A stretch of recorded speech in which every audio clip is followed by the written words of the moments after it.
Good morning, all. Good morning, ma'am. Good morning, Miss. Good morning. ma'am. Good morning. Prayer പറഞ്ഞോ കേട്ടോ. Good morning, ma'am.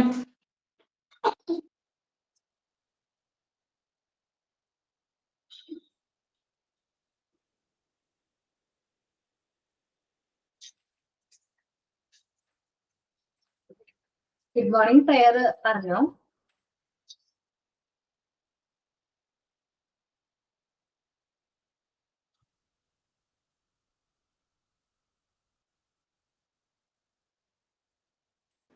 Miss ആരും ഇല്ലെന്ന് തോന്നണു. എന്നാ ഞാൻ പ്രയർ ചെയ്യാം.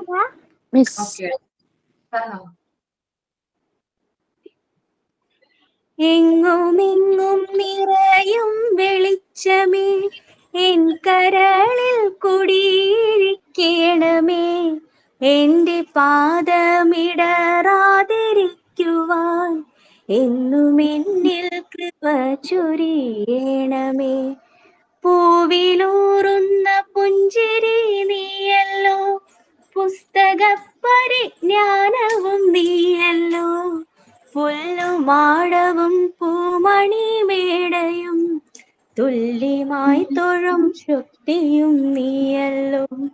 നല്ല ബുദ്ധിയായി എൻ്റെ മനസ്സിലും നല്ല ഭാഷയായി നാവിൻ്റെ തുമ്പിലും നല്ല ചെയ്തിയായി പിഞ്ചു കയ്യിലും നന്മയായി നീ കുടിയിരിക്കണമേ.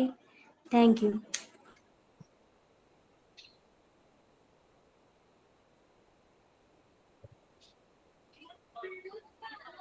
Sign in and thought of the day.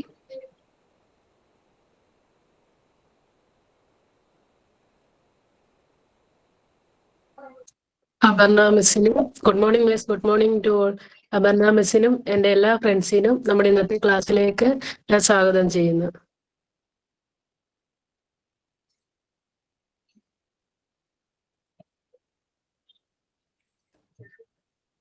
Thought of the day. ഇന്ന് എല്ലാവരും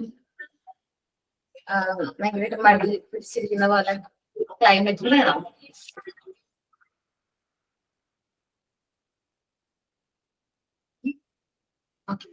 No, ma'am. പനിയാണ് അതർ. ഓക്കെ, കുഴപ്പമില്ല കേട്ടോ. അപ്പൊ നമ്മള് സെമിനാർ ഇന്ന് അസൈൻ ചെയ്തിട്ടുണ്ടായിരുന്നു അല്ലേ? ആക്ടിവിറ്റി കൂടെ കാണിക്കാമെന്ന് പറഞ്ഞിട്ടുണ്ടായിരുന്നു. ഫസ്റ്റ് നമുക്കൊന്ന് ആക്ടിവിറ്റി കാണാം. Okay ma'am. എല്ലാവരും അറേഞ്ച് ചെയ്തിട്ട് പേര് മെസ്സേജ് അയക്കി, ഞാൻ പിൻ ചെയ്യാറ്.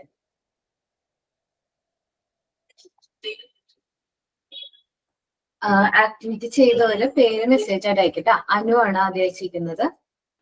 മാഡം ഇത് നമ്പേഴ്സ് ആയിരുന്നോ അതോ സ്മോൾ ലെറ്റർ ആയിരുന്നോ? സ്മോൾ ലെറ്റർ അല്ലേ അനു? സ്മോൾ ലെറ്ററാ പറഞ്ഞത്. മിസ്സേ എന്റെ സ്മോള് കഴിഞ്ഞിട്ടില്ല. ഞാൻ പിന്നെ ഒരു ദിവസം കാണിച്ചാൽ മതിയോ നമ്പേഴ്സും കൂടിയിട്ട് രണ്ടും കൂടിയിട്ട്? ശരി. ഞാൻ കാണിക്കുന്നില്ല കംപ്ലീറ്റ് ആയിട്ട്. ഓക്കെ, ശില്പ പ്രസന്റ് ചെയ്തോട്ടെടാ, പിൻ ചെയ്യാവേ.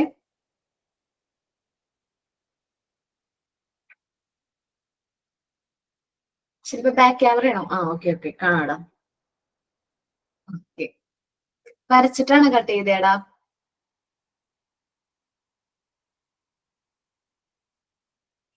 ഓക്കെ ഏട്ടാ. ശില്പ ബിൻഷ ബിൻഷ ബിൻഷ കണ്ടില്ല ഏട്ടാടാ. ഓക്കെ ഓക്കെ, കണ്ടു. നന്നായിപ്പോയി കേട്ടാ. ഭയങ്കര തിന്നായിപ്പോയി. ജിമ്മിനി അല്ല ജി Yes, ma'am. ഏടാ പ്രസന്റ് ചെയ്തു കേട്ടാ. നന്നായിട്ടുണ്ട് കേട്ടോ.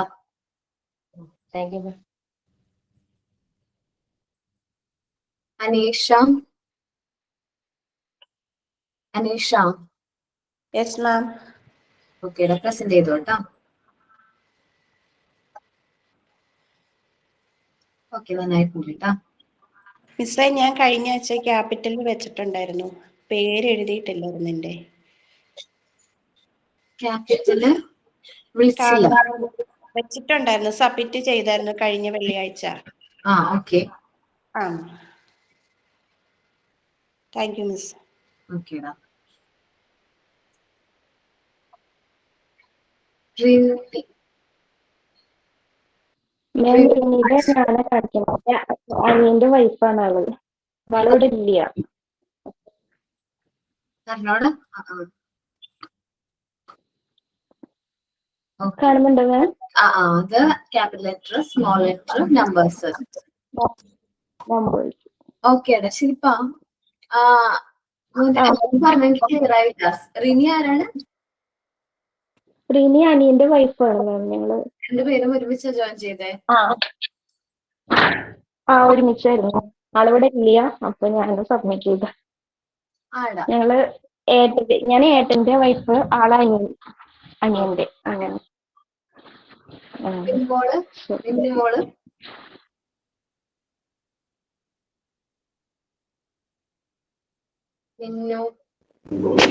മാം, ഞാൻ കഴിഞ്ഞ ക്ലാസ്സിൽ ക്യാപിറ്റൽ സബ്മിറ്റ് ചെയ്തിട്ടില്ലായിരുന്നു. രണ്ടും ഉണ്ട് കേട്ടോ, സ്മോൾ ലെറ്റർ ഉണ്ട്, ക്യാപിറ്റൽ ലെറ്റർ ഉണ്ട്. ഓക്കേടാ, പ്രസന്റ് ചെയ്തോ.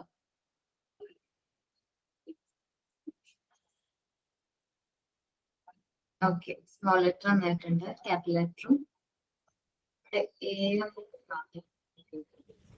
ഓക്കേടാ, നന്നായിട്ടുണ്ട് കേട്ടോ. Thank you miss. Soumya.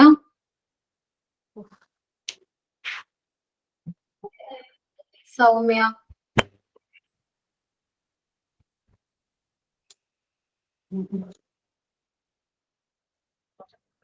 Soumya. Okay. Nasiya. Nasiya. Yes miss. ഓക്കേടാ, പ്രസന്റ് ചെയ്തോടാ. ഓക്കെ, നന്നായിട്ടുണ്ട് കേട്ടോ.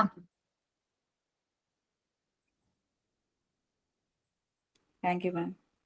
തസ്ലിമ. തസ്ലിമ. Yes miss. നന്നായിട്ടുണ്ട് കേട്ടോ. Thank you ma'am. Salma. Yes ma'am. Salma. ഓക്കേടാ, നന്നായിട്ടുണ്ട് കേട്ടോ.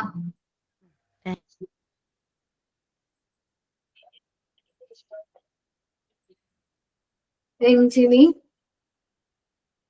Yes ma'am. ചെയ്തോട്ടാടാ. വളരെ ചെറുതായി പോയല്ലടാ.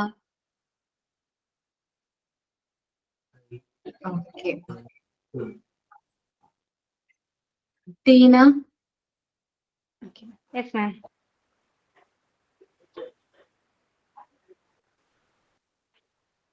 ഓക്കേടാ, നന്നായിട്ടുണ്ട് കേട്ടോ. Thank you ma'am. Rosemary. Yes മാം.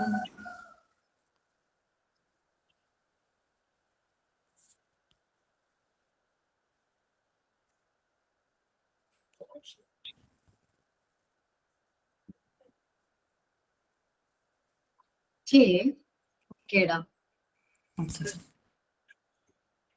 സംഗീത.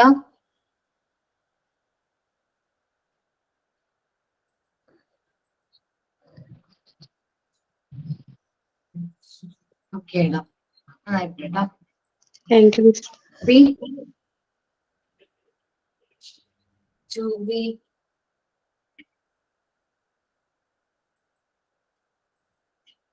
ഓക്കേടാ, നന്നായിട്ടുണ്ട് കേട്ടോ. Vismaya. Yes miss.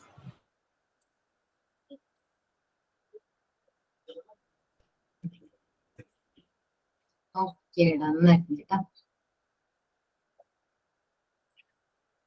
Anjana.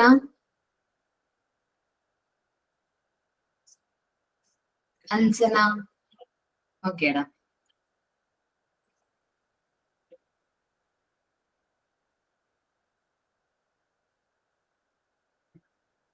Camera on ചെയ്തിട്ട് ബാക്ക് ക്യാമറ. ഓക്കെ, നന്നായിട്ടുണ്ട് കേട്ടാ.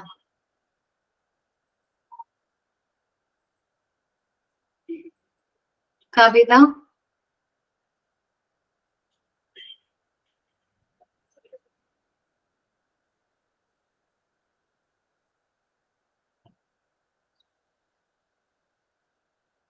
ഓക്കേടാ, നന്നായിട്ടുണ്ട് കേട്ടാ. സൽമ, സൽമ അല്ലാലോ, സംന. ഓക്കേടാ, ഓക്കേട്ടാ, കാണാട്ടാ. അത് ക്യാപിറ്റൽ ലെറ്റർ അല്ലേ, സ്മോൾ ലെറ്റർ ചെയ്തിട്ടുണ്ട്. ഓക്കെ ഓക്കെ, നന്നായിട്ടുണ്ട് കേട്ടോ.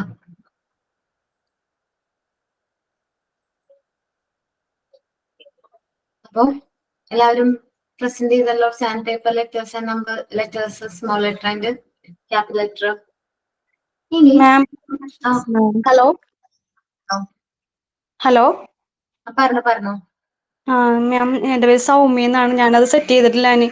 ഞാൻ പ്രസന്റ് ചെയ്തോട്ടെ മാം? ആടാ, പേര് ഞാൻ കണ്ടില്ല. ആരെങ്കിലും വിട്ടു എടുത്തിട്ടുണ്ടായിരുന്നു, ആ സമയത്ത് എനിക്ക് പ്രസന്റ് ചെയ്യാൻ പറ്റിയില്ല. സൗമ്യ വിളിച്ചിട്ടുണ്ടായിരുന്നു അല്ലെ, പ്രസന്റ് ചെയ്തോടാ. ഓക്കെ, നന്നായിട്ടുണ്ട് കേട്ടോ. ഭയങ്കര തിന്നായി പോയി.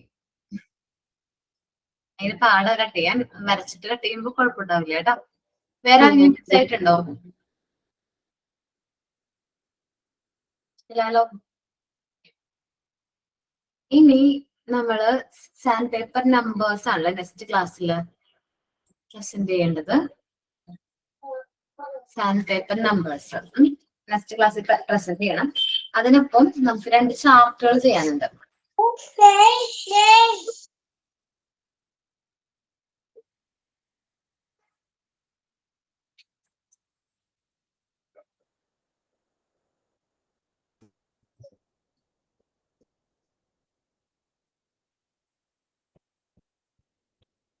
മാം 2 ആക്ടിവിറ്റി ഇന്ന് പറയാമെന്ന് പറഞ്ഞിട്ടുണ്ടായിരുന്നു.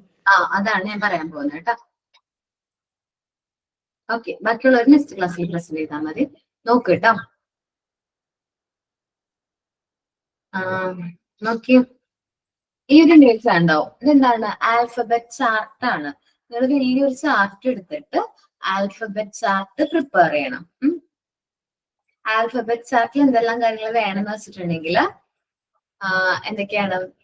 A capital letter, small letter. ആ എ എന്ന് പറയുന്ന ഇമേജ്, ഇപ്പൊ ആപ്പിൾ ആണെങ്കിൽ ആപ്പിളിന് ഇമേജ് വേണം, ആപ്പിളിന് എഴുതിയിരിക്കണം. ഈ ഇമേജുകൾ നിങ്ങൾക്ക് ഒന്നില്ലെങ്കിൽ വരയ്ക്കാം. സ്വന്തമായിട്ട് എന്ത് ചെയ്യാൻ പറ്റും? വരയ്ക്കാൻ പറ്റും. വരയ്ക്കാൻ പറ്റുന്ന ടൈപ്പ് ഇമേജും പേരും കൊടുത്താൽ മതി. അല്ലെങ്കിൽ നിങ്ങൾക്ക് വരയ്ക്കാൻ അറിയില്ലെങ്കിൽ എന്ത് ചെയ്യാം? പിക്ചേഴ്സ് പേസ്റ്റ് ചെയ്യാം. ഓക്കെ, പിക്ചേഴ്സ് പേസ്റ്റ് ചെയ്യാം. ബാക്കിയെല്ലാം നിങ്ങൾ എഴുതി തന്നെ വേണം, കൈ കൊണ്ട് തന്നെ ചെയ്യണം. ഇപ്പൊ ആൽഫബറ്റ്സ് എ എന്നുള്ളത് ഉണ്ടല്ലോ, അത് നിങ്ങൾ വരച്ചിട്ട് വേണം. അതുപോലെ സ്മോൾ ലെറ്റർ എയും വരയ്ക്കണം കേട്ടോ. മനസ്സിലായോ?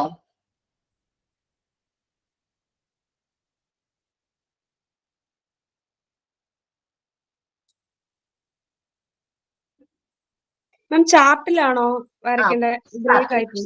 വലിയ ചാർട്ടില്. വലിയ ചാർട്ടിലല്ല, A to Z വരെ വരയ്ക്കണം അല്ലേ? A to Z വരെ. ഇപ്പൊ ഈ എഴുതിയിരിക്കുന്നുണ്ട് അതേപോലെ എഴുതണം കേട്ടോ. ക്യാപിറ്റൽ ലെറ്റർ എ, തൊട്ടടുത്ത് തന്നെ സ്മോൾ ലെറ്റർ എ, താഴെ അല്ലെങ്കിൽ സൈഡിലായിട്ട് ആ പേര് എഴുതാം. ആപ്പിൾ. പിന്നെ B capital letter, small letter. Bold image paste ചെയ്യാം, അല്ലെങ്കിൽ വരയ്ക്കാം. താഴെ ബോൾഡ് എഴുതാം. വരയ്ക്കാൻ പറ്റുന്നവര് മാക്സിമം വരയ്ക്കാൻ നോക്കുക, അല്ലാത്തവര് മാത്രം ഇമേജ് മാത്രം പേസ്റ്റ് ചെയ്യാം. ചില കുട്ടികളില്ലേ, ഇത് അങ്ങനെ ഇതേപോലെ തന്നെ നമുക്ക് ഷീറ്റ് വാങ്ങിക്കാൻ കിട്ടും കടയില് ഇല്ലേ? ആ ഷീറ്റ് അങ്ങനെ തന്നെ കട്ട് ചെയ്ത് ഒട്ടിച്ചു കഴിഞ്ഞാല് ഒട്ടിക്കണ്ട. കാരണം എന്താണ്? അതിൽ നിന്ന് ഇമേജ് മാത്രം എടുക്കാം. വാങ്ങിക്കുകയാണെങ്കിൽ തന്നെ അതിൽ നിന്ന് എന്തെടുക്കുക? ഇമേജ് മാത്രം എടുക്കുക. ബാക്കിയെല്ലാം നിങ്ങൾ സ്വയം ചെയ്യണം കേട്ടോ. ഓക്കെ അല്ലേ? ആൽഫബറ്റ് ചാർട്ട് മനസ്സിലായോ? അത്യാവശ്യം വലുതായിരിക്കും. ഒരു വലിയ ചാർട്ട്, ഫുൾ ചാർട്ട് എടുത്ത് ചെയ്തോട്ടാ. നമ്മൾ ടീച്ചിങ് പ്രാക്ടീസിന് പോകുമ്പോൾ നിങ്ങൾക്ക് തന്നെ കൊണ്ടുപോകാൻ വേണ്ടിയിട്ടാണ് ഈ ഒരു മെറ്റീരിയൽ ചെയ്യിക്കുന്നത് കേട്ടോ. എന്താ മാം സബ്മിറ്റ് ചെയ്യേണ്ട? എന്നത്തേക്കാന്ന് ഞാൻ പറയാട്ടാ. ഇത് നമ്മള് എന്തായാലും ക്രിസ്മസ് കഴിഞ്ഞിട്ട് സബ്മിറ്റ് ചെയ്യാനുള്ള ഡേറ്റ് തരുള്ളൂ കേട്ടോ. ആൽഫബറ്റ് ചാർട്ട് ഓക്കെ ആണല്ലോ. ഇനി നെക്സ്റ്റ് ആക്ടിവിറ്റി ആണ് നമ്പർ ചാർട്ട്.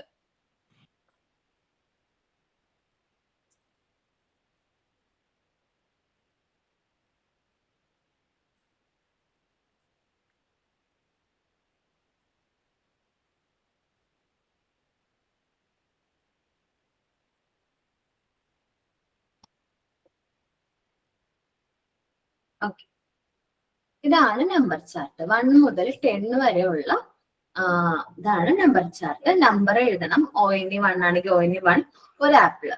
2 എഴുതണം TWO. ഓക്കെ ആണോ? നമ്പർ ചാർട്ട് ക്ലിയർ ആയോ? അപ്പോ നെക്സ്റ്റ് ക്ലാസ് ഇത് വരയ്ക്കണോ അതോ എന്തെങ്കിലും പേൾസ് ഒട്ടിച്ചാ മതിയോ മാം? ആസ് യുവർ നിങ്ങൾക്ക് വരയ്ക്കാൻ പറ്റുവാണെങ്കിൽ മാക്സിമം വരയ്ക്കുന്നതാണ് നല്ലത്. Okay ma'am. ഇപ്പോ ചോക്ലേറ്റ് നമുക്ക് സ്വന്തമായിട്ട് വരയ്ക്കാൻ പറ്റും അല്ലെ? ഐസ്ക്രീംസ് സ്വന്തമായിട്ട് വരയ്ക്കാൻ പറ്റും. സ്മൈലീസ് നമുക്ക് സ്വന്തമായിട്ട് വരയ്ക്കാൻ പറ്റും. നിങ്ങൾ സ്വന്തമായിട്ട് വരയ്ക്കാൻ ശ്രമിക്കുകയാണെങ്കിൽ അത്രയും ബെറ്റർ ആയിരിക്കും. പിന്നെ പിക്ചേഴ്സ് ഒട്ടിക്കണമെന്നാണെങ്കിൽ പിക്ചേഴ്സ് വാങ്ങിച്ച് ഒട്ടിക്കാം. ഓക്കെ, മാം ഇതുപോലെ പല കളറിൽ ചെയ്യണോ? 1, 2 ഡിഫറെന്റ് കളറിൽ കൊടുക്കണം? കുഴപ്പമില്ല. എങ്ങനെയായാലും നിങ്ങളുടേതായ ക്രിയേറ്റീവ് ആയിട്ട് നിങ്ങൾക്ക് എന്താണ് ഫീൽ ചെയ്യുന്നത് അതേപോലെ ചെയ്താൽ മതി. ഇത് ഒരു ഫുൾ ചാർട്ട് ഉണ്ടല്ലോ. ഇല്ല, ഇത് ഫുൾ ചാർട്ട് വരുമോ? വേണോ? ഫുൾ ചാർട്ട് വേണോ? ഫുൾ ചാർട്ട് വേണ്ടി വരില്ല, ഇത് ചെറുതല്ലേ. 1 to 10 വരല്ലേ മിസ്സേ? 1 to 10 വരെ ഉള്ളൂ. ഒരു ചാർട്ടിന്റെ ഹാഫ് മതിയായിരിക്കും. ഹാഫ് ആയാലും മതിയോ? ഇതിൽ കൊടുത്തേക്കുന്ന പിക്ചർ തന്നെ വരയ്ക്കണമെന്നുണ്ടോ? നമുക്ക് ഇഷ്ടമുള്ളത് നിങ്ങൾക്ക് ഇഷ്ടമുള്ളത് നമുക്ക് കംഫർട്ടബിൾ ആയിട്ട് നിങ്ങൾക്ക് വരയ്ക്കാൻ പറ്റുന്ന ഏത് പിക്ചർ ആയാലും കുഴപ്പമില്ല.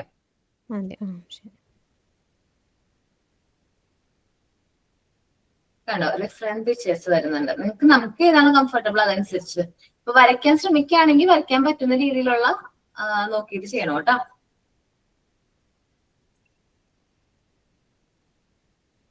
ഓക്കെ, അപ്പൊ നമ്പർ ചാർട്ടും ആൽഫബറ്റ് ചാർട്ടും ക്ലിയർ ആണോ?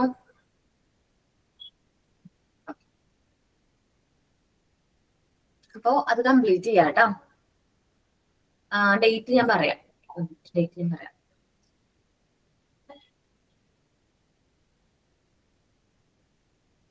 അന്നത്തേക്ക് എല്ലാ പെൻഡിങ്ങുള്ള ആക്ടിവിറ്റീസ് നിങ്ങൾ കംപ്ലീറ്റ് ആക്കണം കേട്ടോ.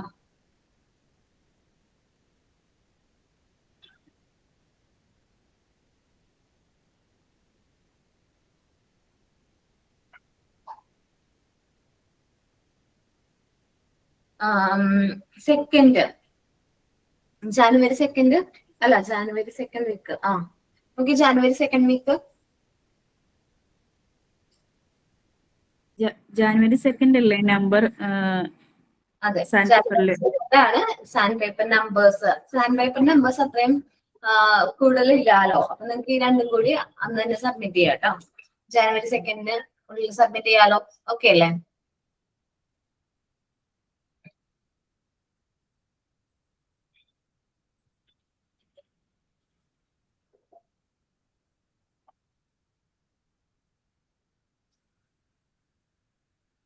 കുറച്ചുകൂടി ടൈം വേണോ? ജാനുവരി 9 സെക്കൻഡ് വീക്ക് എന്തായാലും നമ്പേഴ്സ് ചാർട്ട് കാണിക്കണം, നമ്പേഴ്സ് കാണിക്കണം. ജാനുവരി 9 ആക്കിയാലോ? സെക്കൻഡ് എന്തായാലും നമ്പേഴ്സ് പ്രസന്റ് ചെയ്യാം. 9 ചാർട്ടുകൾ രണ്ടും പ്രസന്റ് ചെയ്യാം. ഓക്കെ, അപ്പോ ഇന്ന് സെമിനാർ ആരൊക്കെയായിരുന്നു പറഞ്ഞത്? അർച്ചന. 1 മിനിറ്റ്. അർച്ചന അല്ല, അർച്ചന ഏതായിരുന്നു topic? Artificial respiration. Archana pin ചെയ്യാണ്, പ്രസന്റ് ചെയ്തോ കേട്ടോ.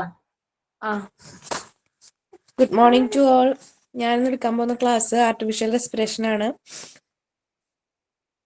The method used to stimulate and assist breathing when natural breathing stop in certain cases such as drowning, suffocation, carbon monoxide poisoning and electric shock.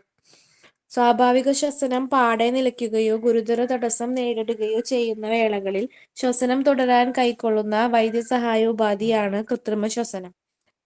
അങ്ങനെ വരുന്ന സാഹചര്യങ്ങളാണ് മുങ്ങിമരണങ്ങള്, ശ്വാസം മുട്ടല്, carbon monoxide poisoning, electric shock, അതൊക്കെ. പിന്നെ 2 ടൈപ്പ് ഓഫ് റെസ്പിറേഷൻ ഉണ്ട്. Artificial റെസ്പിറേഷനും ഉണ്ട്, ആർട്ടിഫിഷ്യൽ വെന്റിലേഷനും ഉണ്ട്, ആർട്ടിഫിഷ്യൽ റെസ്പിറേഷനും ഉണ്ട്.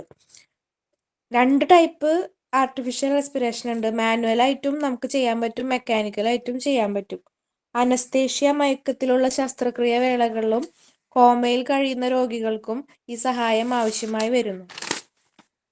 മാനുവൽ മെത്തേഡ് ശ്വസനം ആവശ്യമുള്ള ആളുകളുടെ വായിലേക്ക് മറ്റൊരു വ്യക്തി ശക്തിയിൽ ഊതി കൊടുക്കുകയോ ബലൂൺ പോലുള്ള ഒരു സജ്ജീകരണത്തിൽ നിന്നും കാറ്റ് ഞെക്കി നൽകുകയോ ചെയ്യുന്നതാണിത്. പ്രാഥമിക വൈദ്യസഹായ ഉപാധികളിൽ ഏറ്റവും പ്രധാനപ്പെട്ട ഒന്നാണ് മൗത്ത് ടു മൗത്ത് ശ്വസനം. മുങ്ങൽ, അപകടങ്ങൾ, ആത്മഹത്യാ ശ്രമങ്ങൾ എന്നീ അവസരങ്ങളിൽ ഈ സഹായം നിർണായകമാണ്. പിന്നെ വരുന്നത് മെക്കാനിക്കൽ മെത്തേഡാണ്. വെന്റിലേറ്റർ എന്ന വലിയ ഉപകരണമോ അമർത്തിയാൽ വായു പുറംതള്ളുന്ന സഞ്ചി സംവിധാനമോ ആകാം യന്ത്രം എന്നതുകൊണ്ട് ഉദ്ദേശിക്കുന്നത്. എൻഡോട്രക്കിയൽ ട്യൂബ് വായുവിലൂടെ കുഴൽ ശ്വാസനാളത്തിലേക്ക് കടത്തിയും മറ്റു ചിലപ്പോൾ ശ്വസനാളത്തിൽ മുറിവുണ്ടാക്കി പുറമേ നിന്നും ട്യൂബ് കടത്തിയും ട്രക്കിയോസ്റ്റമി എന്നാണ് അതിനെ പറയാ, ശ്വസനം നടത്തേണ്ടി വരാറുണ്ട്. Thank you miss. ഓക്കേടാ. നെക്സ്റ്റ് രഞ്ജിനി കേട്ടാ. Good morning miss. ഓക്കേടാ. 1 മിനിറ്റ് കേട്ടാ. 1 മിനിറ്റ് ഞാൻ തിരിച്ചു ചെയ്തിട്ടാ. പ്രസന്റ് ചെയ്തു രഞ്ജിനി. ആർട്ടിഫിഷ്യൽ റെസ്പിറേഷൻ ആണ് നമ്മുടെ പോയിന്റ്. ഇന്ന് സെമിനാർ എടുക്കാൻ പോകുന്നത് അത് ആർട്ടിഫിഷ്യൽ റെസ്പിറേഷൻ അല്ലെങ്കിൽ കൃത്രിമ ശ്വാസം. എന്താണ് കൃത്രിമ ശ്വാസം? ഇത് ഒരാൾക്ക് ശ്വാസം എടുക്കാൻ കഴിയാതെ വരുമ്പോൾ ഓക്സിജൻ നൽകി ജീവൻ രക്ഷിക്കാൻ സഹായിക്കുന്ന ഒരു പ്രക്രിയയാണ്. സാധാരണയായി ഇത് വായിൽ നിന്ന് വായിലേക്കാണ്, മൗത്ത് ടു മൗത്ത് അല്ലെങ്കിൽ മെഷീൻ ഉപയോഗിച്ച് നൽകാം. പ്രഥമ ശുശ്രൂഷയായി CPR ഇതൊരു പ്രധാന ഭാഗമാണ്. പ്രധാനമായിട്ടുള്ള രീതികൾ, മെയിൻ മെത്തേഡ്സ് ഇതിലെ മൗത്ത് ടു മൗത്ത്, വായിൽ നിന്ന് വായിലേക്ക്. രക്ഷാപ്രവർത്തകൻ ഇരയുടെ വായിലേക്ക് ശ്വാസം ഊതി നൽകുന്നതാണ് ഈ പ്രവർത്തനം. ഇത് ശ്വാസം എടുക്കാൻ ബുദ്ധിമുട്ടുള്ളപ്പോൾ ശ്വാസകോശത്തിലേക്ക് വായു എത്തിക്കുന്നു. അടുത്തത് CPR. CPR എന്ന് പറഞ്ഞാൽ കാർഡിയോ പൾമണറി റെസിസിറ്റേഷൻ. ശ്വാസം എടുക്കുന്നതിനോടൊപ്പം നെഞ്ചിൽ അമർത്തി ഹൃദയമിടിപ്പ് പുനഃസ്ഥാപിക്കാൻ സഹായിക്കുന്ന ഒരു രീതിയാണ്. ശസ്ത്രക്രിയ സമയത്തോ കോമയിലോ ഒക്കെ ഒരു മെഷീൻ അല്ലെങ്കിൽ വെന്റിലേറ്റർ ഉപയോഗിച്ച് ഓക്സിജൻ നൽകുന്ന ഇതിനെ കൃത്രിമ വായുസഞ്ചാരം എന്നും പറയുന്നു. എപ്പോഴൊക്കെയാണ് നമുക്ക് ഈ കൃത്രിമ വായു ആവശ്യമായിട്ട് വരുന്നതെന്ന് വെച്ചാൽ മുങ്ങിമരണം, ശ്വാസം മുട്ടല്, വൈദ്യുതാഘാതം, അമിതമയക്കം, ഗുരുതരമായ ശ്വാസകോശ പ്രശ്നങ്ങൾ ഇങ്ങനെയൊക്കെ വരുമ്പോഴാണ് നമ്മളത് യൂസ് ചെയ്യുന്നത്. ഇനി പ്രഥമ ശുശ്രൂഷയിൽ ഇത് വരുന്നത് പരിശീലനം ലഭിച്ചില്ലെങ്കിൽ വായിലേക്ക് ശ്വാസം നൽകുന്നതിന് പകരം മിനിറ്റിൽ 100-120 തവണ നെഞ്ചിൽ അമർത്തുക, ഹാൻഡ്സ് ഉള്ളി, കൈ വെച്ചിട്ട്. അങ്ങനെ ചെയ്യുമ്പോൾ ഈ ശ്വാസം മുട്ടലിന്റെ ഇത് അമർത്തുമ്പോൾ ശ്വാസം എടുക്കാനായിട്ട് ഉള്ള ഓക്സിജന്റെ അളവ് നമ്മുടെ ഉള്ളിലേക്ക് കയറുകയും അത് കൃത്യമായ ശ്വാസകോശത്തിൽ തന്നെ എത്തുകയും ചെയ്യും. ഉദാഹരണത്തിന് എന്തെങ്കിലും വായിൽ കൂടെ നമുക്ക് ശ്വാസം മുട്ടല് സംഭവിക്കണ സമയത്ത് അങ്ങനെ ചെയ്തിട്ടുണ്ടെങ്കിൽ ശ്വാസതടസ്സം ഇപ്പൊ ഉദാഹരണത്തിന് എന്തെങ്കിലും വായിൽ കുടുങ്ങിയിട്ടുണ്ടെങ്കിൽ ശ്വാസം കിട്ടാൻ ബുദ്ധിമുട്ടുണ്ടാവില്ല. അപ്പൊ ആ സമയത്ത് ഉണ്ടെങ്കിൽ വായുമാർഗം തുറന്നു കിട്ടാൻ ശ്രമിച്ച ശേഷം മാത്രമാണ് നമ്മൾ കൃത്രിമ ശ്വാസം നൽകേണ്ടത്. കൃത്രിമ ശ്വസനം എന്ന് പറയുന്നത് ആർട്ടിഫിഷ്യൽ വെന്റിലേഷൻ എന്നും പറയുന്നുണ്ട്, ആർട്ടിഫിഷ്യൽ റെസ്പിറേഷൻ എന്നും 2 പേരിൽ അറിയപ്പെടുന്നുണ്ട്. ഇവ മനുഷ്യ സഹായകമായിട്ടുണ്ട്, അല്ലാതെ യന്ത്ര സഹായകമായിട്ട് നമ്മൾ പറയുന്നുണ്ട്. മനുഷ്യ സഹായകമായിട്ടുള്ളതാണ് നമ്മൾ നേരത്തെ പറഞ്ഞ വായിൽ നിന്നും വായിലേക്കുള്ള ഇത് നമ്മൾ ഒരാൾക്ക് ഊതിക്കൊടുക്കുക അത് ചെയ്യുന്നത്. അല്ലാതെ നമ്മൾക്ക് യന്ത്ര സഹായത്തോടു കൂടി ചെയ്യുന്നതിനെയാണ് മെക്കാനിക്കൽ വെന്റിലേഷൻ എന്ന് പറയുന്നത്. മാനുവൽ വെന്റിലേഷൻ, മെക്കാനിക്കൽ വെന്റിലേഷൻ, ഇതാണ് പ്രധാനമായിട്ടുള്ള രീതി. 2 റെസ്പിറേഷനുകൾ. Thank U.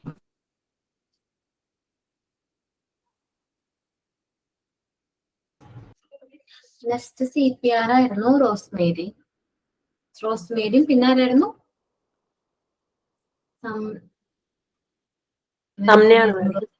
സമ്നയല്ലേ? ഓക്കെ, സമ്നം പ്രസന്റ് ചെയ്തോട്ടാണോ? സമ്നയാണോ? ഫസ്റ്റ് സമ്നാട്ടാടാ. ഞാൻ ആളുടെ പേര് ആദ്യം ഇരിക്കണം. ഓക്കെ, പ്രസന്റ് ചെയ്തോട്ടാണോ? Good morning ma'am and my dear friends. CPR എന്നതിന്റെ പൂർണ്ണ രൂപം കാർഡിയോ പൾമണറി റെസിസ്റ്റേഷൻ എന്നാണ്. മലയാളത്തിൽ ഇതിനെ ഹൃദയ ശ്വാസകോശ പുനരുജ്ജീവനം എന്ന് പറയുന്നു. ഒരാളുടെ ഹൃദയമോ ഹൃദയമിടിപ്പോ നിലയ്ക്കുമ്പോൾ ഹൃദയത്തിലേക്കും തലച്ചോറിലേക്കും ഓക്സിജൻ എത്തിക്കുന്നതിനായി ചെയ്യുന്ന ഒരു അടിയന്തര ചികിത്സയാണ് CPR. ഹൃദയസ്തംഭനം ഉണ്ടാകുമ്പോൾ രക്തം പമ്പ് ചെയ്യാനോ ശ്വാസം എടുക്കാനോ സാധിക്കാതെ വരുമ്പോൾ ഈ പ്രക്രിയ ജീവൻ രക്ഷിക്കാൻ സഹായിക്കുന്നു. ഇതിൽ നെഞ്ച് കംപ്രസറുകളും ചെസ്റ്റ് കംപ്രഷൻ രക്ഷാശ്വാസങ്ങളും ഉൾപ്പെടുന്നു. CPR നൽകുന്നത് കുട്ടികളിലും നവജാത ശിശുക്കളിലും മുതിർന്നവരിലും വ്യത്യസ്ത രീതിയിലാണ്. ആദ്യം നമുക്ക് നവജാത ശിശുക്കളിൽ എങ്ങനെയാണ് CPR കൊടുക്കുന്നത് എന്ന് നോക്കാം. നവജാത ശിശുവിന് CPR നൽകുന്നത് വളരെ ശ്രദ്ധയോടെയും പരിശീലനത്തിലൂടെയും ചെയ്യേണ്ട ഒരു കാര്യമാണ്. കുഞ്ഞിന്റെ ശ്വാസമോ ഹൃദയമിടിപ്പോ നിലച്ചാൽ ആദ്യം ആംബുലൻസിന്റെ സഹായം തേടുക. എന്നിട്ട് മെഡിക്കൽ സഹായം ലഭിക്കുന്നത് വരെ 30 നെഞ്ചിടിപ്പുകളും 2 ശ്വാസങ്ങളും നൽകുക. അതിനായി 2 വിരലുകൾ ഉപയോഗിച്ച് നെഞ്ചിന്റെ നടുവിൽ മൃദുവായി അമർത്തുക. കുഞ്ഞിന്റെ തല പിന്നോട്ട് ചരിച്ച് മൂക്കും വായും മൂടത്തക്ക വിധം ഊതി ശ്വാസം നൽകുക. ഇനി നമുക്ക് ചെയ്യേണ്ട വിധം സ്റ്റെപ്പ് അതിന്റെ ഓരോരു സ്റ്റെപ്പ് ഉണ്ട്. ആ സ്റ്റെപ്പ് വൈസ് നമുക്കൊന്ന് നോക്കാം. പ്രതികരണം ഉറപ്പാക്കുക, ചെക്ക് റെസ്പോൺസീവ്നെസ്. കുഞ്ഞിനെ തട്ടി വിളിക്കുകയോ മെല്ലെ തട്ടുകയോ ചെയ്യുക. പ്രതികരണം ഉണ്ടോ എന്ന് നോക്കുക. ഇല്ലെങ്കിൽ 101, 108 ആംബുലൻസിനെ വിളിച്ച് സഹായം തേടുക. ശ്വാസം പരിശോധിക്കുക, ചെക്ക് ബ്രീത്തിങ്. കുഞ്ഞിന്റെ നെഞ്ച് ചലിക്കുന്നുണ്ടോ, ശ്വാസം എടുക്കുന്ന ശബ്ദം കേൾക്കുന്നുണ്ടോ എന്ന് നോക്കുക. ശ്വാസം ഇല്ലെങ്കിൽ അടുത്ത ഘട്ടത്തിലേക്ക് പോകുക. നെഞ്ചിടിപ്പുകൾ, ചെസ്റ്റ് കംപ്രഷൻസ്. കുഞ്ഞിനെ ഉറച്ച പരന്ന പ്രതലത്തിൽ മലർത്തി കിടത്തുക. അത് CPR ചെയ്യുന്ന ആളുടെ 2 വിരലുകൾ, അതായത് ചൂണ്ടുവിരലും നടുവിരലും കുഞ്ഞിന്റെ നെഞ്ചിന്റെ നടുവിൽ, അതായത് സ്തനങ്ങളുടെ ലൈനിന്റെ മധ്യത്തിലായി വയ്ക്കുക. നെഞ്ചിന്റെ ആഴം ഏകദേശം 1.5 ഇഞ്ച്, ഒരു ശിശുവിന്റെ നെഞ്ചിന്റെ 1/3 താഴേക്ക് അമർത്തുക. വേഗത മിനിറ്റിൽ 100, 120 തവണ, സെക്കൻഡിൽ ഏകദേശം 2 തവണ അമർത്തുക. പിന്നെ നമ്മൾ ചെയ്യേണ്ട അടുത്ത ഘട്ടം എന്ന് വെച്ചാൽ ശ്വാസം നൽകുക. കുഞ്ഞിന്റെ തല ചെറുതായി പിന്നോട്ട് ചരിച്ച് മൂക്ക് അടയ്ക്കുക. നിങ്ങളുടെ വായ കുഞ്ഞിന്റെ വായയും മൂക്കും ഒരുമിച്ച് മൂടുന്ന രീതിയിൽ വെച്ച് 1 സെക്കൻഡ് നേരം മെല്ലെ ഊതുക. ഒരു ചെറിയ കവിളിലെ കാറ്റ് മാത്രമേ കുഞ്ഞിന്റെ വായിലേക്ക് നമുക്ക് ചെയ്യാൻ പറ്റുള്ളൂ. ശ്വാസം നൽകുമ്പോൾ നെഞ്ച് ഉയരുന്നുണ്ടോ എന്ന് കൂടി ശ്രദ്ധിക്കുക. 30 നെഞ്ചിടിപ്പുകൾക്ക് ശേഷം 2 ശ്വാസം നൽകുക. ആംബുലൻസ് എത്തുന്നത് വരെയോ കുഞ്ഞ് പ്രതികരിക്കുകയോ ചെയ്യുന്നത് വരെ ഈ പ്രക്രിയ ഇങ്ങനെ തുടർന്നുകൊണ്ടേയിരിക്കുക. അടുത്തത് നമുക്ക് കുട്ടികളിൽ എങ്ങനെയാണ് CPR നൽകുന്നത് എന്ന് നോക്കാം. കുട്ടികളിൽ CPR നൽകുന്നതിനായി ആദ്യം സുരക്ഷ ഉറപ്പുവരുത്തുന്നത് അത്യാവശ്യമാണ്. സഹായത്തിന് ആംബുലൻസിനെയോ മെഡിക്കൽ ഇതിനെയോ വിളിക്കുക. പിന്നെ 30 തവണ നെഞ്ചിൽ അമർത്തിയ ശേഷം 2 തവണ ശ്വാസം നൽകുക.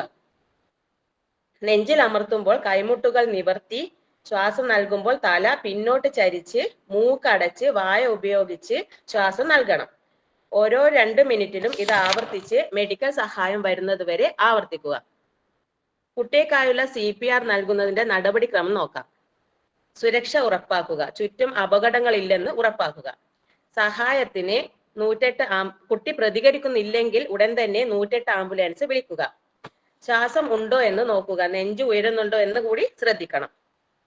നെഞ്ചിൽ അമർത്തുക. കുട്ടിയുടെ നെഞ്ചിന്റെ മധ്യഭാഗത്ത് കൈപ്പത്തിയുടെ അടിഭാഗം വെക്കുക. മറ്റേ കൈ അതിന് മുകളിൽ വിരലുകൾ കോർത്ത് വെക്കുക.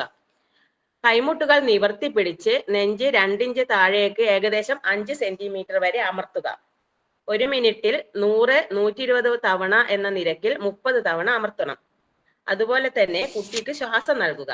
കുട്ടിയുടെ നെറ്റിയിൽ ഒരു കൈവച്ച് താടി ഉയർത്തി തല അല്പം പിന്നിലേക്ക് മാറ്റി മൂക്കടച്ചു പിടിക്കുക. കുട്ടിയുടെ വായിൽ നിങ്ങളുടെ വായ വെച്ച് 1 സെക്കൻഡ് വീതം 2 തവണ ശ്വാസം നൽകുക. ശ്വാസം നൽകുന്ന സമയത്ത് കുട്ടിയുടെ നെഞ്ച് ഉയരുന്നുണ്ടോ എന്ന് കൂടി ശ്രദ്ധിക്കണം. വൈദ്യസഹായം ലഭിക്കുന്നതുവരെ ഈ പ്രക്രിയ തുടർന്നുകൊണ്ടേയിരിക്കുക. ഇനി നമുക്ക് മുതിർന്നവരിലും ടീനേജേഴ്സിലേത് നോക്കാം. മുതിർന്നവരിലും ടീനേജേഴ്സിലും ഏകദേശം ഒരുപോലെയാണ് CPR കൊടുക്കുന്നത്. മുതിർന്നവരെ സംബന്ധിച്ചിടത്തോളം മതിയായ രക്തചംക്രമണം നടക്കുന്നതിനാൽ ആഴത്തിലുള്ള നെഞ്ച് കംപ്രഷനുകൾ ശക്തമായ രക്താശ്വസനങ്ങളും ആണ് ശ്രദ്ധ കേന്ദ്രീകരിക്കേണ്ടത്. അപ്പോ മുതിർന്ന ആൾക്കാർക്ക് CPR നൽകുന്ന വിധം എങ്ങനെയാന്ന് സ്റ്റെപ്പായിട്ട് നോക്കാം. ആദ്യം തന്നെ പ്രതികരിക്കുന്നുണ്ടോ എന്ന് നോക്കുക. വ്യക്തിക്ക് ബോധമുണ്ടോ, സാധാരണ രീതിയിൽ ശ്വാസം എടുക്കുന്നുണ്ടോ എന്ന് ഉറപ്പുവരുത്തുക. സഹായത്തിന് വിളിക്കുക. ഉടൻ തന്നെ 108 അല്ലെങ്കിൽ അടുത്തുള്ള അടിയന്തര നമ്പറിൽ സഹായത്തിനായി വിളിക്കുക. നെഞ്ചിൽ അമർത്തുക, ചെസ്റ്റ് കംപ്രഷൻ. വ്യക്തിയെ മലർത്തി ഉറച്ച പ്രതലത്തിൽ കിടത്തുക. ഒരു കൈയുടെ മുഷ്ടി നെഞ്ചിന്റെ നടുവിൽ, അതായത് സ്തനങ്ങളുടെ നടുവിൽ വയ്ക്കുക. അതിനു മുകളിൽ മറ്റേ കൈ വെച്ച് വിരലുകൾ കോർക്കുക. മുട്ടുകൾ നിവർത്തി തോളുകൾ കൈകളുടെ മുകളിൽ വരുന്ന രീതിയിൽ ശരീരഭാഗം ഉപയോഗിച്ച് വേഗത്തിൽ മിനിറ്റിൽ 100-120 തവണ കുറഞ്ഞത് 2 ഇഞ്ച് ആഴത്തിൽ താഴോട്ടേക്ക് അമർത്തുക. ഓരോ അമർത്തലിലും നെഞ്ച് പൂർണ്ണമായി പഴയ നിലയിലേക്ക് വരുവാൻ വേണ്ടി അനുവദിക്കുക. അപ്പൊ അതിന്റെ 4ാമത്തെ സ്റ്റേജ് ആണ് ശ്വാസം നൽകുക. 30 നെഞ്ച് ഞെരുക്കലുകൾക്ക് ശേഷം തല പിന്നിലേക്ക് ചായച്ചു വെച്ച് താടി ഉയർത്തി വായ തുറക്കുക. വ്യക്തിയുടെ മൂക്ക് അടച്ച് CPR ചെയ്തു കൊടുക്കുന്ന ആളുടെ വായ അയാളുടെ വായിൽ അമർത്തി 2 തവണ ശ്വാസം നൽകുക. ശ്വാസം ഉള്ളിലേക്ക് വലിക്കുമ്പോൾ നെഞ്ച് ഉയരുന്നത് കാണാം. സഹായം എത്തുന്നതുവരെ ഈ പ്രക്രിയ തുടരേണ്ടതാണ്. അപ്പൊ നമുക്ക് ഇനി മുതിർന്ന ആൾക്കാരിലും കുട്ടികളിലും എന്തൊക്കെ വ്യത്യാസമുണ്ട് ഇത് CPR കൊടുക്കുന്നതിലെന്ന് നോക്കാം. മുതിർന്നവരുടെയും കുട്ടികളുടെയും CPR തമ്മിലുള്ള പ്രധാന വ്യത്യാസങ്ങളിൽ കംപ്രഷൻ ഡെപ്ത്, കൈകളുടെ സ്ഥാനം, വെന്റിലേഷൻ നിരക്ക് എന്നിവ ഉൾപ്പെടുന്നു. കുട്ടികളുടെ CPRന് ആഴം കുറഞ്ഞ കംപ്രഷനുകൾ ആവശ്യമാണ്. ചെറിയ കുട്ടികൾക്ക് ഒരു കൈ കൊണ്ടോ ഇത് ചെയ്യാൻ കഴിയും. അതുപോലെ തന്നെ നവജാത ശിശുക്കളിൽ 2 വിരലുകൾ മാത്രമാണ് ഉപയോഗിക്കുന്നത്. അതേസമയം മുതിർന്നവരുടെ CPR 2 കൈകളും ആഴത്തിലുള്ള കംപ്രഷനുകളിലും ഉപയോഗിക്കുന്നു.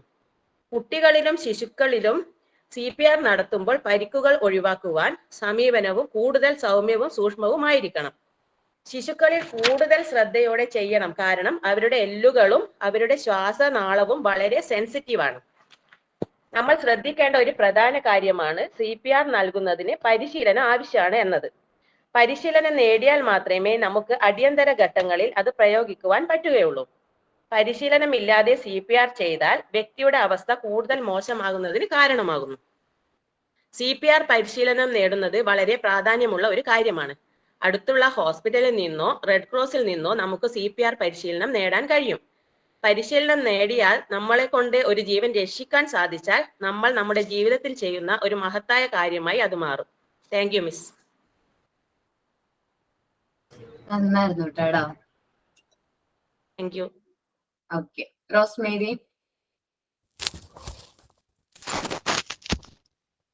ഹലോ, പ്രസന്റ് ചെയ്തോ കേട്ടോ. കുറച്ച് ഇന്ന് രാവിലെ പ്രിപ്പയർ ചെയ്തിട്ടുള്ളൂ. ഇന്നലെ കുട്ടിക്ക് വയ്യാത്തോണ്ട് കുറച്ച് ഞാൻ ചെയ്തിട്ടുള്ളൂ. അത് പ്രസന്റ് ചെയ്യാട്ടോ മിസ്സേ. കുറച്ച് വെച്ചിട്ടുള്ളൂ. നമ്മൾ ഇന്ന് സെമിനാറിൽ നോക്കുന്നത് CPR പറ്റിയിട്ടാണ്. CPR എന്നത് കാർഡിയോ പൾമണറി റീസസിറ്റേഷൻ എന്നാണ്. ഇതിൽ കാർഡിയോ എന്ന് ഉദ്ദേശിക്കുന്നത് നമ്മുടെ ഹൃദയത്തെയും പൾമണറി എന്ന് ഉദ്ദേശിക്കുന്നത് നമ്മുടെ ശ്വാസത്തെ കുറിച്ചാണ്. ഇതിൽ റീസസിറ്റേഷൻ ആണ് നമ്മുടെ ഹൃദയത്തെ പുനരുജ്ജീവിപ്പിക്കുക എന്നാണ് ഉദ്ദേശിക്കുന്നത്. നമ്മൾ ഒരുപാട് സ്ഥലങ്ങൾ കണ്ടിട്ടുണ്ടാവും. പറഞ്ഞതുപോലെ തന്നെ ഈ കല്യാണ ഹോസ്പിറ്റലില് അല്ലെങ്കിൽ സ്കൂളിൽ ഇവിടെയൊക്കെ കുഴഞ്ഞു വീഴുക, പെട്ടെന്ന് മരിക്കുന്നത്. അപ്പൊ നമ്മൾ ആദ്യം ശ്രദ്ധിക്കേണ്ടത് CPR കൊടുക്കേണ്ട സ്റ്റേജ് ആണോ എന്നാണ് ആദ്യം നമ്മൾ നോക്കേണ്ടത്. ഇപ്പോ റോഡിൽ ഒരാൾ വീണെടുക്കുകയാണെങ്കിൽ നമ്മൾ ചെന്ന് അവരെ എത്രയും പെട്ടെന്ന് അതിന്റെ ആ സീൻ സേഫ് ആക്കാൻ നോക്കണം. ആ സൈഡിലേക്ക് നമ്മുടെ റോഡിന്റെ സൈഡിൽ നിന്നും മാറ്റി കിടത്തുക. എന്നിട്ട് നമ്മുടെ സീൻ സേഫ് ആക്കിയ ശേഷം വലിയ ആളില് ചെയ്യേണ്ട കാര്യങ്ങളാണ്. സീൻ സേഫ് ആക്കിയ ശേഷം നമ്മൾ ആദ്യം ഷോൾഡർ നന്നായിട്ട് തട്ടണം. നന്നായിട്ട് തട്ടിയ ശേഷം റെസ്പോണ്ട് ചെയ്യണമെന്ന് നോക്കണം. റെസ്പോണ്ട് ചെയ്യുന്നില്ലെങ്കിൽ നമ്മൾ അവിടുത്തെ പൾസ് നോക്കണം. ഇതിനെ പറഞ്ഞ കരോട്ടിഡ് ആർട്ടറി എന്നാണ് പറയുന്നത്. കരോട്ടിഡ് പൾസ് ആണ് നമ്മുടെ ഇവിടുത്തെ ഈ 2 പൾസ് എടുക്കുന്നത്. അത് നമ്മൾ നന്നായിട്ട് പ്രസ് ചെയ്ത് നോക്കണം. പ്രസ് ചെയ്ത് നോക്കുമ്പോൾ നമുക്കത് ഫീൽ ചെയ്തില്ല എങ്കിൽ നമുക്കത് കാർഡിയക് അറസ്റ്റ് ആണ് നമുക്ക് ഉറപ്പിക്കാം. എന്നിട്ട് നമ്മൾ ചെയ്യേണ്ടത് ഫസ്റ്റ് തന്നെ ഈ പേഷ്യന്റിനെ നേരെ കിടത്തണം. കിടത്തിയ ശേഷം അത് കുറച്ച് ഹാർഡായിട്ടൊരു പ്ലേസിൽ വേണം കിടത്താനായിട്ട്. തെന്നലും ഇല്ലാത്ത സ്ഥലത്ത് കിടത്തിയ ശേഷം നമ്മുടെ ആരെങ്കിലും ഹെൽപ്പിന് വിളിക്കണം. ഹെൽപ്പിന് വിളിച്ചിട്ട് ഇവിടെ വന്ന് നോക്കണം. വന്ന് നോക്കിയിട്ട് ഇതില് തൊട്ട് നോക്കുമ്പോൾ നമുക്കത് മനസ്സിലാവുന്ന ഫീൽ ചെയ്യുന്നില്ലെങ്കിൽ നമ്മൾ ഉടനെ CPR കൊടുക്കണം. CPR കൊടുക്കുമ്പോൾ നമ്മുടെ ഈ ഇവിടെ ഇതിനെ പറയുന്നത് ഹീൽ ഓഫ് പാം എന്നാണ്. ഈ ഇത് വെച്ചിട്ട് വേണം നമ്മൾ ചെയ്യാനായിട്ട്. അത് നമ്മൾ ഈ കൈനെ ഓപ്പോസിറ്റ് കൈ കൊണ്ട് ലോക്ക് ചെയ്ത ശേഷം നമ്മുടെ എൽബോ ഒരിക്കലും ബെൻഡ് ആവരുത്. ബെൻഡ് ആവാതെ തന്നെ നമ്മളിങ്ങനെ പിടിച്ചിട്ട് 30 പ്രാവശ്യം നമ്മളത് കംപ്രഷൻ കൊടുക്കണം. ഇങ്ങനെ 30 പ്രാവശ്യം നമ്മൾ കംപ്രഷൻ കൊടുത്ത ശേഷം 2 ടൈംസ് നമ്മൾ മൗത്ത് ടു മൗത്ത് ബ്രീത്ത് കൊടുക്കണം. ഇത് കൊടുത്തത് ഇങ്ങനെ 5 സൈക്കിൾ ഉണ്ട്. 5 സൈക്കിളായിട്ട് നമ്മൾ ചെയ്യണത്. 5 സൈക്കിൾ ചെയ്താലാണ് 120 100 to 120 ഇത് കിട്ടുള്ളൂ. അങ്ങനെ നമ്മൾ 30 പ്രാവശ്യം കൊടുത്തിട്ട് 2 ടൈംസ് നമ്മൾ ബ്രീത്ത് കൊടുക്കണം. ബ്രീത്ത് കൊടുക്കുന്നത് ഇങ്ങനെ എടുത്തിട്ട് അങ്ങനെ കൊടുക്കണം. നമ്മൾ മൂക്കിലൂടെ ശ്വാസം വലിച്ച് വായിലൂടെ നമ്മൾ ബ്രീത്ത് കൊടുക്കണം. കൊടുത്ത ശേഷം നമ്മൾ നോക്കണം. നമ്മൾ അതിനെ പേഷ്യൻറ്റിന് നമ്മൾ ഒബ്സർവ് ചെയ്യണം, ഇങ്ങനെ അനക്കമുണ്ടോ എന്നുള്ളത്. ഇവിടെ പിന്നെ നമ്മുടെ കരോട്ടിഡ് പൾസിൽ നമ്മൾ പിന്നെ പ്രസ് ചെയ്ത് നോക്കുമ്പോൾ നമുക്ക് അറിയാൻ പറ്റും, അവിടെ റെസ്പോണ്ട് ചെയ്യേണ്ടി നമുക്ക് അറിയാൻ പറ്റും. ഇല്ല എന്നുണ്ടെങ്കിൽ നമ്മൾ പിന്നെയും CPR സ്റ്റാർട്ട് ചെയ്യണം. നമ്മൾ മെഡിക്കൽ അവരുടെ ആംബുലൻസ് വരുന്ന ആ ഒരു സ്റ്റേജ് വരെ നമ്മളിത് ചെയ്യണം. ഇനി ഇൻഫന്റിലാണെങ്കിൽ അത് 28 ദിവസം മുതൽ 1 വയസ്സ് വരെ പ്രായമുള്ള കുട്ടികളിലാണ് ഇത് വരുന്നതെന്നുണ്ടെങ്കിൽ നമ്മൾ നോക്കേണ്ടത് ഇവിടെയല്ല, നമ്മൾ നോക്കേണ്ടത് ബ്രാച്ചിയൽ പൾസ് എന്നാണ് പറയണേനെ. അത് നമ്മുടെ എൽബോയിനും ഷോൾഡറിനും ഇടയിൽ ഇവിടെ ഒരു പൾസ് ഉണ്ട്. ആ പൾസിലാണ് നമ്മൾ തൊട്ട് നോക്കേണ്ടത്. തൊട്ട് നോക്കുമ്പോൾ നമുക്ക് ഫീൽ ചെയ്യുന്നില്ല എങ്കിൽ നമ്മൾ കുട്ടിയെ നമുക്ക് CPR കൊടുക്കാനായിട്ട് നമ്മൾ പെട്ടെന്ന് നോക്കണം. നമ്മൾ നോക്കേണ്ടത് നമ്മുടെ ഈ 2 ഫിംഗേഴ്സ് മാത്രം ഉപയോഗിക്കാൻ പാടുള്ളൂ. അത് കുട്ടിയുടെ നിപ്പിളിന്റെ സെന്ററിലായിട്ട് 2 ഫിംഗേഴ്സ് വെച്ച് ഇങ്ങനെ 1 2 3 4 അങ്ങനെ 30 വരെ നമ്മൾ കൗണ്ട് ചെയ്ത ശേഷം നമ്മൾ കുട്ടിക്ക് വായിൽ മാത്രമല്ല മൂക്കിലും കൂടി വായും മൂക്കും ഒരുമിച്ച് പിടിച്ച് നമ്മൾ ബ്രീത്ത് കൊടുക്കണം. ബ്രീത്ത് കൊടുത്തിട്ട് നമ്മൾ കുട്ടിയെ ഒബ്സർവ് ചെയ്യണം. കുട്ടിയുടെ ഹാർട്ടിലേക്ക് ഇവിടേക്ക് അനക്കമുണ്ടോ എന്ന് നോക്കണം. അല്ലെങ്കിൽ നമ്മുടെ ചെവി വെച്ച് നോക്കാം, മൂക്കിൽ ശ്വാസം നമുക്ക് കേൾക്കാൻ പറ്റും. അപ്പോൾ അത് നോക്കാം. അതില്ലാന്നുണ്ടെങ്കിൽ പിന്നെ നമ്മൾ ഇത് CPR റിപ്പീറ്റേഷൻ ചെയ്യണം. അങ്ങനെ കുട്ടികളിൽ പിന്നെ 1 വയസ്സ് മുതൽ 12 വയസ്സിലുള്ള കുട്ടികളുടെ സ്റ്റേജിൽ നോക്കേണ്ടതും ഇവിടെ തന്നെയാണ്. കരോട്ടിഡ് പൾസിൽ തന്നെയാണ്. തൊട്ട് നോക്കുമ്പോൾ അറിയാൻ പറ്റും പൾസ് ഉണ്ടോ എന്നുള്ളത് നമുക്ക് അറിയാൻ പറ്റും. പിന്നെ ഇതിലും നമ്മൾ ചെയ്യേണ്ടത് കുട്ടിയെ ആദ്യം സേഫ് ആക്കി കിടത്തിയ ശേഷം കുട്ടിയുടെ ഇങ്ങനെ തലയൊക്കെ ഇങ്ങനെ കിടക്കുകയാണെങ്കിൽ തല നേരെ വെച്ച ശേഷം ഇതേപോലെ തന്നെ കൊടുക്കുന്നത് വ്യത്യാസമുണ്ട്. നമ്മുടെ ഈ 2 കൈ ഉപയോഗിക്കരുത്, 1 കൈ മാത്രം കുട്ടിയുടെ ഈ മിഡില്, ഞാൻ പറയുന്നത് ഇൻഫന്റില് അല്ലാട്ടോ, 1 വയസ്സ് മുതൽ 12 വയസ്സിലുള്ള കുട്ടികളിലാണ് ഈ ചെസ്റ്റിൽ നമ്മുടെ 1 കൈ മാത്രം വച്ച് കംപ്രസ് ചെയ്യണം. അത് 1 കൈ നമ്മുടെ കുട്ടിയുടെ നെറ്റിയിൽ സപ്പോർട്ട് കൊടുക്കുകയും വേണം. കൊടുത്ത ശേഷം അത് 30 പ്രാവശ്യം നമ്മൾ അങ്ങനെ ചെയ്യണം. 30 ചെയ്ത് കഴിഞ്ഞ് കഴിയുമ്പോൾ 2 ബ്രെത്തും കൊടുക്കണം കുട്ടിക്ക്. അങ്ങനെ ഒരു സൈക്കിളിൽ 5 സൈക്കിൾ നമ്മളത് ചെയ്താലാണ് അത് വർക്കൗട്ട് ആവുള്ളൂ. കൊടുക്കുന്നതിൻ്റെ ഡെപ്ത് എന്ന് പറയുന്നത് വലിയ ആൾക്കാരിൽ 5 സെന്റിമീറ്റർ ആഴത്തിൽ കൊടുക്കണം. കുട്ടികളിലാവുമ്പോൾ അത് കുഞ്ഞു കുട്ടികളിലാവുമ്പോൾ അത് കുറവാണ്, 2 ഫിംഗേഴ്സിന്റെ മതി. നമ്മൾ ഏജ് 1 to 12 ഇയേഴ്സ് പ്രായം വരുമ്പോൾ 2 to 4 സെന്റിമീറ്റർ ആണ് നമ്മൾ അതിൻ്റെ ഡെപ്ത് കാണിക്കുന്നത്. ഇത്രയാണ് ഞാൻ പഠിച്ചിട്ട് പറയാനായിട്ട് നോക്കിയിട്ടുള്ളത്. ഓക്കെ, നന്നായിരുന്നു കേട്ടോ.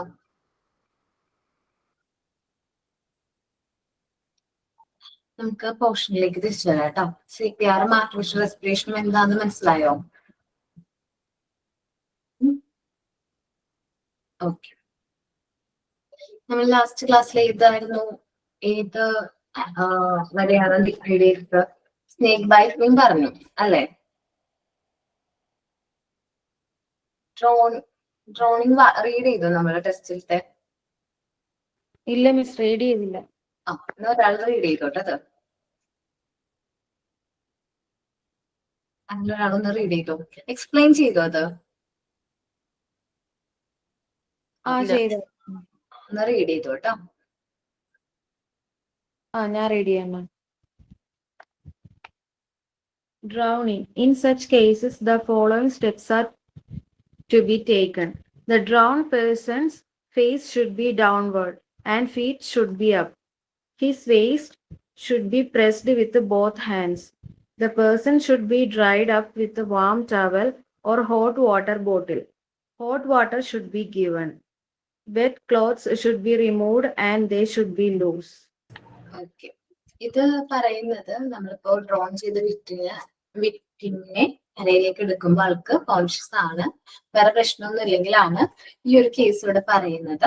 നമ്മൾ എന്ത് ചെയ്യുക, ആളെ ഡൗൺവേർഡ് ഫേസ് ഡൗൺവേർഡ് ആയിട്ട് ഇരുത്തിയിട്ട് ഫീറ്റ് അപ്പ് കാല് ഉയർത്തി പിടിച്ച് നമ്മൾ ബാക്കിലോട്ട് ഇരുത്തില്ലേ, എന്നിട്ട് ബാക്കില് നമ്മുടെ വിസ്റ്റിന്റെ ഭാഗത്തായിട്ട് നല്ല രീതിയിൽ പ്രസ് ചെയ്ത് കൊടുക്കുക. അങ്ങനെ വെള്ളം പുറത്തേക്ക് കളയാം.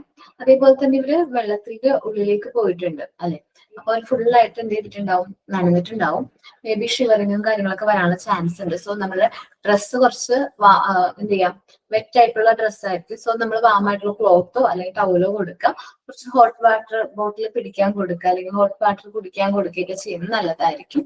ഈ ക്ലോത്ത് റിമൂവ് ചെയ്ത് അത്യാവശ്യം നല്ല ഡ്രൈ ആയിട്ടുള്ള ക്ലോത്ത് വിയർ ചെയ്യുന്നത് നല്ലതായിരിക്കും. എന്നിട്ട് ഇമ്മീഡിയറ്റ് ആയിട്ട് നമ്മൾ മെഡിക്കൽ കെയർ എടുക്കുന്നത് നല്ലതാണ്. ബാക്കി 2 കേസ് ഞാൻ ഇന്നലെ പറഞ്ഞിട്ടുണ്ടായിരുന്നു. ആളെ നമ്മൾ കരയ്ക്ക് എടുക്കുമ്പോൾ ആൾക്ക് കോൺഷ്യസ് അല്ല, അതേപോലെ തന്നെ എന്താണ് ബ്രീത്ത് ചെയ്യുന്നില്ലെങ്കിൽ നമ്മൾ ഇമ്മീഡിയറ്റ് ആയിട്ട് എന്ത് ട്രീറ്റ്മെന്റ് സ്റ്റാർട്ട് ചെയ്യാം? പൾസ് ഉണ്ട്, ആർട്ടിഫിഷ്യൽ റെസ്പിറേഷൻ. ഓക്കെ ഇടാം. ഇനി ബ്രീത്ത് ചെയ്യുന്നില്ല, അതേപോലെ തന്നെ പൾസും ഇല്ല, അങ്ങനെയാണെങ്കിൽ CPR കൊടുക്കുക. അത് മനസ്സിലായോ? ഏതൊക്കെ സിറ്റുവേഷനിലാണ് CPR ആർട്ടിഫിഷ്യൽ റെസ്പിറേഷൻ കൊടുക്കുന്നതെന്ന്? നമ്മൾ CPR കൊടുക്കുമ്പോൾ അതിനൊപ്പം തന്നെ നമ്മൾ എന്താ കൊടുക്കുന്നുണ്ട്, ആർട്ടിഫിഷ്യൽ റെസ്പിറേഷൻ കൊടുക്കുന്നുണ്ട്. പൾസ് ഇല്ലെങ്കിൽ മാത്രമാണ് നമ്മൾ CPR-ലേക്ക് CPR കൊടുക്കേണ്ടതായിട്ട് വരുന്നത്. Okay, next point. നെക്സ്റ്റ് എന്ന് പറയുമ്പോൾ സാധാരണയൊക്കെ നമുക്ക് എപ്പോഴും സംഭവിക്കുന്ന ഒരു കാര്യമാണല്ലേ, വീടുകളിൽ കുക്ക് ചെയ്യുമ്പോഴോ പാചകം ചെയ്യുമ്പോഴോ എപ്പോഴെങ്കിലും നമ്മുടെ കൈയൊന്ന് പൊള്ളിയിട്ടുണ്ടാവും. മേ ബി ഇന്ന് രാവിലെ തന്നെ നിങ്ങളുടെ ആരെങ്കിലും കൈയൊക്കെ ഒന്ന് പൊള്ളിയിട്ടുണ്ടാവില്ലേ? പൊള്ളിയോ? Just guess അടിച്ചതാ. എന്നുവെച്ചാല് സാധാരണ നമ്മൾ കുക്ക് ചെയ്യുന്ന സമയത്തോ അല്ലെങ്കിൽ മറ്റെന്തെങ്കിലും കാരണം കൊണ്ടോ നമുക്ക് കയ്യമ്മ പൊള്ളലൊക്കെ കേൾക്കാനുള്ള ചാൻസ് വളരെ കൂടുതലാണ്. അപ്പൊ പൊള്ളല് എന്ന് പറയുമ്പോൾ നമ്മൾ ചെറുതായിട്ട് ആന്റിസെപ്റ്റിക് ഓയിൽമെന്റ് ഒക്കെ പറ്റി കഴിഞ്ഞിട്ടുണ്ടെങ്കിൽ നമുക്കത് മാറും. പക്ഷേ ഈ ബേൺസ് സിവിയർ ആവുമ്പോ അത് കുറച്ച് പൊള്ളലെന്ന് പറയാൻ പറ്റില്ല നമുക്ക്. സ്കെയിൽ ഈ പൊള്ളലിനേക്കാൾ കൂടുതൽ എന്താ പറയാ, ഈ നമ്മൾ പറയും 10% പൊള്ളൽ ഏറ്റിട്ടുണ്ട്, 20% പൊള്ളൽ ഏറ്റിട്ടുണ്ട്. ഇപ്പൊ ബോയിൽഡ് ആയിട്ടുള്ള വാട്ടറോ മിൽക്കോ ഒക്കെ മേത്തേക്ക് വീഴുമ്പോ നമുക്ക് കൂടുതലായിട്ട് പൊള്ളലേക്കില്ലേ, അങ്ങനെ. അതേപോലെ തന്നെ അങ്ങനെയാണെങ്കിൽ നമ്മൾ ഇമ്മീഡിയറ്റ് ആയിട്ട് എന്ത് ചെയ്യണം, മെഡിക്കൽ എയ്ഡ് എടുക്കണം. സാധാരണ നമ്മൾ പൊള്ളലേറ്റ് കഴിഞ്ഞാൽ എന്തെല്ലാം കാര്യങ്ങളാണ് ചെയ്യാറ് നിങ്ങള്? പച്ചവെള്ളത്തിൽ കഴുകും, പെട്ടെന്ന് വെള്ളത്തിൽ കഴുകി പേസ്റ്റ് തേക്കാനായിട്ട് ആരാ പറഞ്ഞിട്ടുള്ളത്? ഐസ് വെക്കാൻ പാടില്ല, അതുപോലെ ഐസ് ക്യൂബ്സ് ഒന്നും വെക്കാൻ പാടില്ല എന്ന് പറയുന്നത്. പേസ്റ്റ് ശരിക്കും തേക്കാൻ പാടില്ല എന്നാണ് ഞാനും കേട്ടിട്ടുള്ളത്. കാരണം പേസ്റ്റ് തേക്കുന്നത് അത് നമ്മൾ ചിലപ്പോ ചെറിയ പൊള്ളലൊക്കെ കേൾക്കുമ്പോ പേസ്റ്റ് കേൾക്കുമ്പോ കുറച്ചൊരു പുകച്ചിലുണ്ടല്ലോ പേസ്റ്റിന്, അപ്പൊ അതുകൊണ്ട് നമുക്ക് ചെറിയൊരു ആശ്വാസം കിട്ടായിരിക്കും. പക്ഷെ ഈ വലിയ പൊള്ളൽ കേൾക്കുമ്പോഴും ഇതേ പേസ്റ്റ് തന്നെ കുറെ എടുത്ത ആൾക്കാർ പറ്റും, അത് ഇൻഫെക്ഷൻ ഒക്കെ ഭയങ്കര കാരണമാവും. ഒരു കാരണവശാലും എന്ത് ചെയ്യാൻ പാടില്ല, പേസ്റ്റ് നമ്മൾ എന്ത് ചെയ്യാൻ പാടില്ല, പുരട്ടാൻ പാടില്ല. ആന്റിസെപ്റ്റിക് ഓയിൽമെന്റ് ഉണ്ടെങ്കിൽ അത് തേക്കുന്നത് നല്ലതായിരിക്കും. ആന്റിസെപ്റ്റിക് ഓയിൽമെന്റ് ഉണ്ടെങ്കിൽ അത് നമുക്ക് പൊള്ളലേറ്റ ഭാഗത്ത് പറ്റാം. അതേപോലെ തന്നെ അലോവേറ ജെല്ലില്ലേ, അത് തേക്കുന്നത് ഞാൻ കേട്ടിട്ടുണ്ട്. പിന്നെ ഒലിവ് ഓയില് അതും തേക്കാം. വേറെ എന്തൊക്കെയാ നിങ്ങൾ തേക്കുന്നത്? നമ്മൾ ഓരോരുത്തർക്കും ഓരോ ഇതുണ്ടാവില്ലേ, തേൻ തേക്കുമെന്ന് കേട്ടിട്ടുണ്ട്. തേൻ തേക്കില്ല? ഏതാണ്? തേൻ തേക്കില്ല.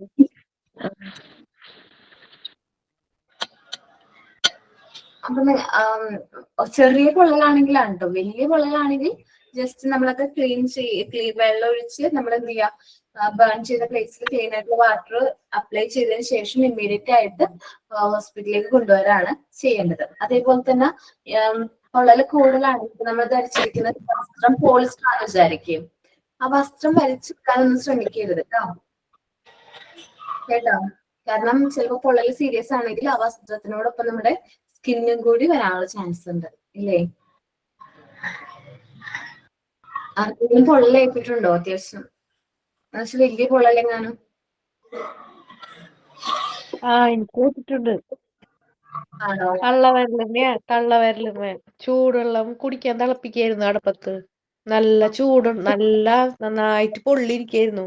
തുണി വെക്കാണ്ട് മോളിലത്തെ മൂടി പോയി തൊട്ടു. കൈയാകെ വീർത്തു, തള്ളവിരലാകെ വീർത്തു ബോള് പോലെ.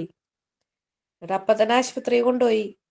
2 ദിവസം കഴിഞ്ഞിട്ട് ആശുപത്രി കൊണ്ടുപോയി. തന്നെ പൊറക്കോ നോക്കി. പക്ഷെ ആ പോളം വന്നത് അതിന്റെ ഉള്ളിൽ നിറച്ച് ചെലായി. തള്ളവിരല് മൊത്തം പൊളച്ചു. ചെലം വന്നിട്ട് ചെലം കുറെ ഞെക്കി കളഞ്ഞു. എന്നിട്ടും പൊറുക്കണില്ല. അപ്പൊ ഹോസ്പിറ്റലിൽ പോയി. അപ്പൊ ഒരു മരുന്ന് തന്നു. ആ മരുന്ന് പറ്റി പിന്നെ ഇഞ്ചക്ഷൻ എടുത്തു തോന്നുന്നുണ്ട് പോയിസന്റെ. എന്നിട്ട് ഒരു ഓയിൽമെന്റ് അത് ഫ്രിഡ്ജിൽ വെക്കാൻ പറഞ്ഞിട്ട് തന്നിട്ടുള്ള ഓയിൽമെന്റ് അത് പറ്റിയപ്പോ തന്നെ ശരിയായി. പിന്നെ തന്നെ തൊലി വന്നു. ഇപ്പൊ കുഴപ്പമില്ല. തള്ളവിരല് പോയിന്ന് വിചാരിച്ചു. നല്ലോണം വീർത്തു. ശ്രദ്ധിക്കണം കേട്ടോ. നമ്മൾ ഈ ക്രാക്കേഴ്സ് ഒക്കെ ഉണ്ടല്ലോ, പടക്കം, കമ്പിത്തിരിയും കാര്യങ്ങളൊക്കെ വിഷുവിന്റെ ഒക്കെ നമ്മള് ഫെസ്റ്റിവൽസ് ഒക്കെ വരുമ്പോ നമ്മളത് കുട്ടികൾ യൂസ് ചെയ്യും അല്ലെ. നമ്മൾ കുറച്ച് കൂടുതൽ പ്രിക്കോഷൻ എടുക്കണം ആ സമയത്ത് ട്ടാ. കാരണം അതിൽ നിന്ന് പൊള്ളലേക്കാനുള്ള ചാൻസ് വളരെ കൂടുതലാണ്. നമ്മുടെ ഇൻസ്റ്റിറ്റ്യൂട്ടിൽ തന്നെ പഠിപ്പിക്കുന്ന ഒരു ടീച്ചറിന്റെ മോന് കഴിഞ്ഞ വിഷുവിന് ഇതേപോലെ അവൻ പടക്കം പൊട്ടിക്കായിരുന്നു. എല്ലാവരും ഫാമിലി എല്ലാവരും എന്റെ വീടിന്റെ ഫ്രണ്ടിലുണ്ട്. ഈ പടക്കം പൊട്ടിക്കുന്ന സമയത്ത് ഇവൻ എന്ത് ചെയ്തു, ഇവരുടെ പാരന്റ്സ് ഒക്കെ കുറച്ച് മാറിയ സമയത്ത് ഒരു എന്താ പറയാ, ഒരു ടോർച്ച് പോലത്തെ ഒരു സംഭവം ഉണ്ട്. ഒരു പിങ്കും ബ്ലൂ ഒക്കെ കളറിൽ നീളത്തിൽ വടി പോലുള്ളത് കണ്ടിട്ടില്ലേ? നീളത്തിലുള്ളത് അത് കത്തിച്ച്, കമ്പിത്തിരി പോലെ തന്നെയാ, അത് കത്തിച്ചു. നിലാത്തിരിയാണോ മിസ്സേ? നിലാത്തിരി അങ്ങനെ ഞങ്ങളുടെ ടോർച്ച് അങ്ങനെ എന്താ പറയുന്നേ, പലർക്കും പല പേരായിരിക്കും. അപ്പൊ അത് കത്തിച്ചിട്ട് തിരിച്ചു കത്തി എന്നാ പറയുന്നത്. തിരിച്ചു കത്തിയപ്പോഴേക്കും അവൻ വീട്ടുകാരെ കാണാതിരിക്കാൻ വേണ്ടി എന്തോ, ചെറിയ കുട്ടിയായി UKG LKG പഠിക്കുന്നത്, LKG-യിലായിരുന്നു അന്ന്. അപ്പൊ അവൻ എന്ത് ചെയ്തു വെച്ചാല് ഡ്രസ്സിന്റെ എടുത്തിങ്ങനെ വെച്ചു. പക്ഷെ അത് അങ്ങോട്ട് പൊള്ളലേറ്റു. 20% പൊള്ളലേറ്റു എന്നാ പറയുന്നത് മേത്ത്. അന്നത്തെ ദിവസം ഹോസ്പിറ്റൽസിലൊന്നും ട്രീറ്റ്മെന്റ് ഉണ്ടായിരുന്നില്ല. നമുക്കറിയാലോ വിഷുവിന്റെ തലേന്നാണ് ഈ ഒരു ആക്സിഡന്റ് സംഭവിക്കുന്നത്. ഇവര് ഒരുപാട് ഹോസ്പിറ്റലുകളിൽ പോയി, പക്ഷെ അവിടെ എവിടെയും എടുക്കില്ല. പിന്നെ രാജഗിരി പോയതിനു ശേഷമാണ് ട്രീറ്റ്മെന്റ് സ്റ്റാർട്ട് ചെയ്തത്. അപ്പൊ അത്രയും നേരം ആ ട്രീറ്റ്മെന്റ് വൈകിയതുകൊണ്ടും എന്താണ് 20% പൊള്ളലേറ്റിട്ടുണ്ടായിരുന്നു. അപ്പോ സാധാരണ നമുക്ക് കുട്ടീനെ കാണാനൊന്നും പറ്റില്ല, പുറത്തുനിന്നുള്ളവർക്ക് കാണാൻ പറ്റില്ല. കാരണം അത്രയും ഇൻഫെക്ഷൻ ഒക്കെ വരാനുള്ള ചാൻസ് വളരെ കൂടുതലല്ലേ. അപ്പൊ കുറെ കെയർ ഒക്കെ എടുത്തിട്ടാണ് ആളെ ഓക്കെ ആയത്. ഇപ്പൊ ഓക്കെയാണ്. പക്ഷെ നമ്മൾ ശ്രദ്ധിക്കണം കേട്ടോ. കുട്ടികളാണ്, സ്കിന്നിന് ഭയങ്കര സോഫ്റ്റ് ആണ്. അവർക്ക് ചെറിയൊരു വേദന വന്നാൽ പോലും നമുക്ക് വിഷമാവും അല്ലെ.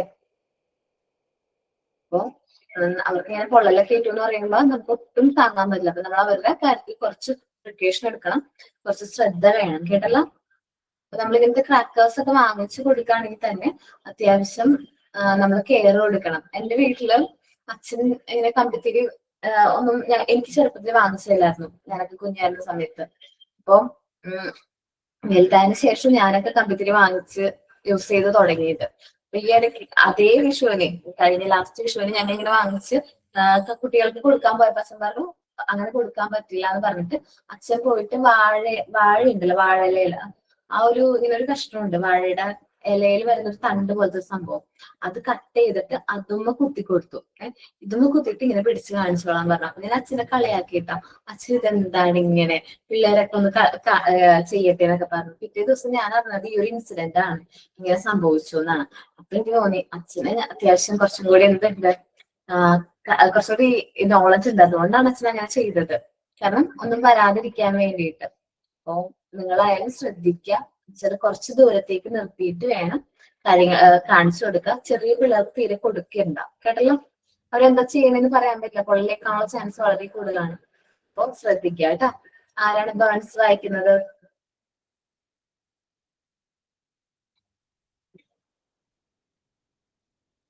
ഞാൻ വായിക്കാം മിസ്. അർച്ചന വായിച്ചോടാ. Burns and scale. Scales. A person may get burns by fire, a piece of metal, or by current. Sometimes the burns are caused by boiled water, milk, etc. Then it is Scalp. called scalds. The burned place should be saturated by clean water. If the patient has collapsed, try to bring him to his sense. Antiseptic ointment for burn should be applied. Coconut oil and clean water are also helpful in side burnings. If the burn is serious, medical care is to be given. Burns ഒക്കെ serious ആണെങ്കിൽ നമ്മൾ immediate ആയിട്ട് എന്ത് ചെയ്യണം? Medical care എടുക്കണം കേട്ടോ. നമ്മൾ വീട്ടിൽ വെച്ച് കർശന ഒരിക്കലും നമ്മൾ വീട്ടിൽ തന്നെ ട്രീറ്റ്മെന്റ് നോക്കട്ടെ എന്ന് വിചാരിക്കേണ്ട. കാരണം ഇൻഫെക്ഷൻ ആയി കഴിഞ്ഞിട്ടുണ്ടെങ്കിൽ അത് പാടാണ്. അപ്പൊ അതുകൊണ്ട് ഇമ്മീഡിയറ്റ് ആയിട്ട് ട്രീറ്റ്മെന്റും കാര്യങ്ങളും എടുക്കണം. ഓക്കെ. അപ്പം പിന്നെ ആന്റിസെപ്റ്റിക് ഓയിൽമെന്റ് നിങ്ങൾ ഫസ്റ്റ് എയ്ഡ് ബോക്സ് ഉണ്ടോ വീട്ടില്? ഇല്ലേ? എന്നാൽ ഫസ്റ്റ് എയ്ഡ് ബോക്സ് പ്രിപ്പയർ ചെയ്യണം. ഫസ്റ്റ് എയ്ഡ് ബോക്സിൽ ഒരു ആന്റിസെപ്റ്റിക് ഓയിൽമെന്റ് ഇൻക്ലൂഡ് ചെയ്യുന്നത് നല്ലതായിരിക്കും. ചെറിയ ബേൺസ് എന്തായാലും വീട്ടിൽ കിച്ചണിൽ മെയിൻ ആയിട്ട് നമുക്ക് ഇമ്പോർട്ടന്റ് ആയിട്ട് വേണ്ട ഒരു കാര്യമാണല്ലേ എന്താ ആന്റിസെപ്റ്റിക് ഓയിൽമെന്റ്. നമ്മൾ കിച്ചണിൽ വർക്ക് ചെയ്യുന്ന സമയത്ത് നമുക്ക് എന്തായാലും ചെറിയ പൊള്ളലൊക്കെ കേൾക്കാനുള്ള ചാൻസ് ഉണ്ട്. സോ നമുക്ക് അതിന് വേണ്ടിയിട്ട് ഒരു ആന്റിസെപ്റ്റിക് ഓയിൽമെന്റ് ഇൻക്ലൂഡ് ചെയ്യുന്നത് നല്ലതായിരിക്കും. ഇനി ഫസ്റ്റ് എയ്ഡ് എന്ന് വെച്ചിട്ടുണ്ടെങ്കിൽ നമ്മൾ ഫസ്റ്റ് എയ്ഡ് കൊടുക്കുന്ന വ്യക്തി ടെമ്പററി ട്രീറ്റ്മെന്റിനെ കുറിച്ച് അത്യാവശ്യം നോളജ് വേണം. ടെമ്പററി ട്രീറ്റ്മെന്റ് ഓരോ ആക്സിഡൻസിനും എന്തെല്ലാം ടൈപ്പ് ഓഫ് ടെമ്പററി ട്രീറ്റ്മെന്റ് ആണ് കൊടുക്കേണ്ടത് എന്നതിനെ കുറിച്ചിട്ട് നല്ലൊരു നോളജ് വേണം. അദ്ദേഹത്തിന് essential quality like compassion, gentleness, power of conclusion, resourcefulness, alertness ഒക്കെ വേണം. എന്ന് വെച്ചാൽ ധൈര്യം വേണം, കാര്യങ്ങൾ പെട്ടെന്ന് ചെയ്യാനുള്ളൊരു പവർ വേണം, അടുത്തുള്ള റിസോഴ്സ് യൂട്ടിലൈസ് ചെയ്യാനായിട്ട് അദ്ദേഹത്തിന് പറ്റണം. She and he should be very efficient and quick to render the help to the victim. അപ്പോ ആ ഒരു വ്യക്തിക്ക് പെട്ടെന്ന് എന്താണ് ക്വിക്ക് ആയിട്ടും എഫിഷ്യന്റ് ആയിട്ടും ആ ഹെൽപ്പ് കൊടുക്കാനായിട്ട് കേപ്പബിൾ ആയിട്ടുള്ള ഒരു വ്യക്തി ആയിരിക്കണം ആര്? ഫസ്റ്റ് എയ്ഡ് കൊടുക്കുന്ന വ്യക്തി. ചെറിയ ചെറിയ എന്താ പറയാ ചെറിയ ചെറിയ ആക്സിഡന്റ് സംഭവിക്കുകയാണെങ്കിൽ ഇമ്മീഡിയറ്റ് ആയിട്ട് ട്രീറ്റ്മെന്റ് കൊടുക്കാൻ നിങ്ങൾ എല്ലാവരും കേപ്പബിൾ അല്ലേ? എന്ന് വെച്ചിട്ടുണ്ടെങ്കിൽ ഇപ്പൊ നമ്മൾ അസംബ്ലിയിൽ നിൽക്കുന്ന സമയത്ത് ഒരു കുട്ടി ഫെയിന്റ് ചെയ്തു എന്ന് വിചാരിക്കും. ഫെയിന്റ് ചെയ്യുമ്പോൾ നമ്മൾ ഇമ്മീഡിയറ്റ് ആണ് എന്തൊക്കെ ട്രീറ്റ്മെന്റ് കൊടുക്കണമെന്ന് ഇപ്പൊ നിങ്ങൾക്ക് അറിഞ്ഞൂടെ? ചെറിയ മുറിവുകൾ എങ്ങനെയാണ് ബാൻഡേജ് ചെയ്യേണ്ടത്? ഇപ്പൊ സ്നേക്ക് ബൈറ്റ് ചെയ്ത് കഴിഞ്ഞിട്ടുണ്ടെങ്കിൽ എന്ത് ട്രീറ്റ്മെന്റ് കൊടുക്കണം? ബേൺ ചെയ്തിട്ടുണ്ടെങ്കിൽ എന്ത് ട്രീറ്റ്മെന്റ് കൊടുക്കണം? ഡ്രോയിങ് വിക്ടിമിനെ കറക്കി അടുക്കുമ്പോൾ നമ്മൾ എന്തൊക്കെ കാര്യങ്ങളാണ് ചെയ്യേണ്ടത് എന്നതിനെ കുറിച്ച് നിങ്ങൾക്ക് മനസ്സിലായോ? സപ്പോസ് ഒരാള് വെള്ളത്തില് ഒഴുക്കിപ്പെട്ടു. ആ സമയത്ത് നമ്മൾ എന്ത് ചെയ്യണം? അടുത്തുള്ള ഒരാൾ, നമുക്ക് നീന്താൻ നന്നായിട്ട് അറിയുന്ന വ്യക്തിയാണെങ്കിൽ അടുത്തുള്ള വ്യക്തികളോട് പറയും ഞാൻ ഒരാൾ വെള്ളത്തിൽ പോയിട്ടുണ്ട്, ഞാൻ അയാളെ രക്ഷപ്പെടുത്താൻ പോവാണ് എന്ന് പറയണം. അല്ല അടുത്ത് തന്നെ ഒരു കയറ് കിടക്കുന്നുണ്ടെങ്കിൽ ആ കയറ് ആ ഒരു ഒഴുക്കിപ്പെട്ട ആൾക്ക് എന്ത് ചെയ്യുക? എറിഞ്ഞു കൊടുക്കുക. എന്നിട്ട് അയാളെ കരയ്ക്ക് എടുക്കണം. അല്ല ഒത്തിരി ദൂരത്തേക്ക് പോയിട്ടുണ്ടെങ്കിൽ ആ കയറ് കെട്ടിയിട്ട് നമ്മൾ എന്ത് ചെയ്യാൻ ശ്രമിക്കാം? ഒരു സ്ഥലത്ത് കെട്ടിയിട്ട് നമ്മൾ നീന്തി ആളെ രക്ഷപ്പെടുത്താൻ നോക്കാം. അപ്പൊ നമ്മുടെ അടുത്ത് എന്തൊക്കെ റിസോഴ്സ് ആണോ ഉള്ളത് അത് മാക്സിമം യൂട്ടിലൈസ് ചെയ്യാനായിട്ട് ആ സമയത്ത് നമുക്ക് ഒരു ഇത് വേണം, ആ ഒരു കപ്പാസിറ്റി നമുക്ക് വേണം. ഓക്കെ. പിന്നെ മിസ്സേ പൊള്ളിയതിന് ഏറ്റവും നല്ലൊരു ഇതെന്ന് വെച്ചാൽ വെളിച്ചെണ്ണയില്ലേ, നമ്മളെ കോക്കനട്ട് ഓയിലില് പിന്നെ കണ്ണൂരെല്ലാം ഒരു ജാതി അറിയാവുക മരം, ജാതിയുടെ ഇല ഇട്ടിട്ട് വെളിച്ചെണ്ണ തിളപ്പിക്കുക. അപ്പൊ ആ വെളിച്ചെണ്ണേന്റെ കളർ അതൊരു ചുവന്ന കളറായിട്ട് വരും. ആ വെളിച്ചെണ്ണ ഏറ്റവും നല്ലതാണ് ഈ പൊള്ളലിന്. അപ്പൊ എന്റെ അങ്ങനെ തന്നെ അമ്മ കഴിഞ്ഞ അപ്പുറത്തെ വീക്കില് അമ്മ ഇങ്ങനെ തന്നെ ചായ തണിച്ചോണ്ട് പോവാ. അപ്പൊ എന്റെ മോൻ പോയിട്ട് പെട്ടെന്ന് അമ്മ എന്നെ തട്ടിപ്പോയി. തട്ടിയ സമയത്ത് ഈ ചായ നേരെ വയറിലേക്ക് മറിഞ്ഞു. അപ്പോ പിന്നെ പെട്ടെന്ന് ഈ ഒരു ഓയിൽ ഉള്ളത് കൊണ്ട് അപ്പൊ തന്നെ ഇത് നമ്മൾ പുരട്ടി കൊടുത്തു. പിന്നെ അതിന് ഒരു കുമിളിയൊന്നും വന്നിട്ടില്ല. അപ്പൊ എനിക്ക് തോന്നുന്നു അത് കുറച്ച് എഫക്റ്റ് ആയിരിക്കും എന്ന് വിചാരിക്കുന്നു. ഓക്കേടാ. അതെന്തോ പറഞ്ഞതാ? ജാതി മരം ഇല്ലേ, ജാതി മരത്തിന്റെ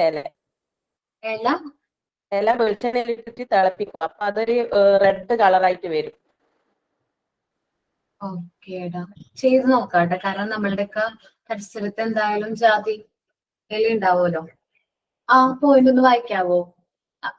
ലാസ്റ്റ് പാരഗ്രാഫ് ആരാ വായിക്കുന്നേ? വായിച്ചോട്ടെ മിസ്സേ. വായിച്ചോടാ. The first aider should be careful in depicting the nature of temporary treatment to be operated to the patient. He or she should have some essential qualities such as compassion, gentleness, power of the conclusion, resourcefulness, alertness, etc. She or he should be very efficient and quick to render help to victims.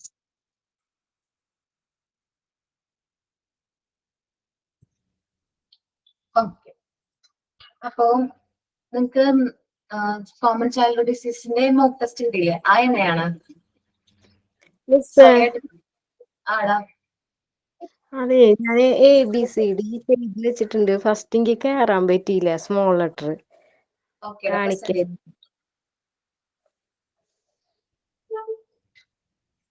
Mock test common child ഡിസീസിന്റെ കിട്ടിയില്ലേ? കണ്ടുകൊണ്ട് അത് കുറച്ച് ഒന്നുകൂടി കാണിക്കുകയാണെങ്കിൽ clear ആയിരിക്കും. Okay okay, നന്നായിട്ടുണ്ട് കേട്ടോ. കിട്ടി. അപ്പൊ ഞാൻ ഇന്ന് ഫസ്റ്റ് എയ്ഡിന്റെ മോക്ക് ടെസ്റ്റ് കൊടുക്കുന്നുണ്ട്. അപ്പൊ നെക്സ്റ്റ് ക്ലാസ്സിൽ അത് വരും കേട്ടോ.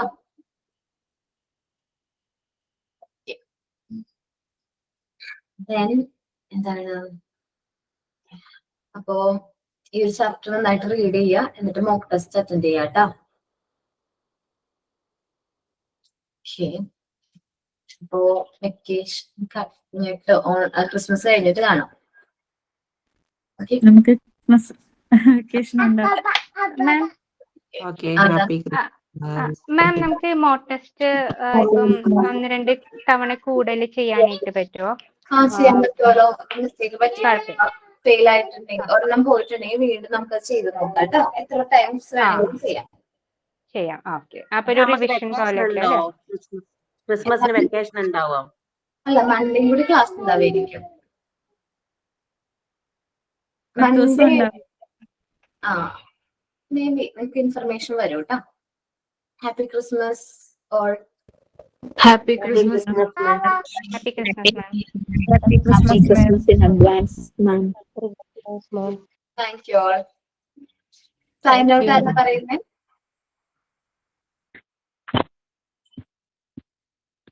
ഇന്ന് നമ്മൾ അറിഞ്ഞിരിക്കേണ്ട ഏറ്റവും ഇമ്പോർട്ടന്റ് ആയിട്ടുള്ള ആർട്ടിക്കൽ റെസ്പിറേഷൻ, CPR എന്നിവയെ കുറിച്ച് ഒരു സെമിനാർ കണ്ടക്ട് ചെയ്യിപ്പിച്ച അപർണ മിസ്സിനും അത് നന്നായി അവതരിപ്പിച്ച് മനസ്സിലാക്കി തന്ന അർച്ചനയ്ക്കും രഞ്ജിനിക്കും സംനയ്ക്കും റോസ്മേരിക്കും നന്ദി പറയുന്നു.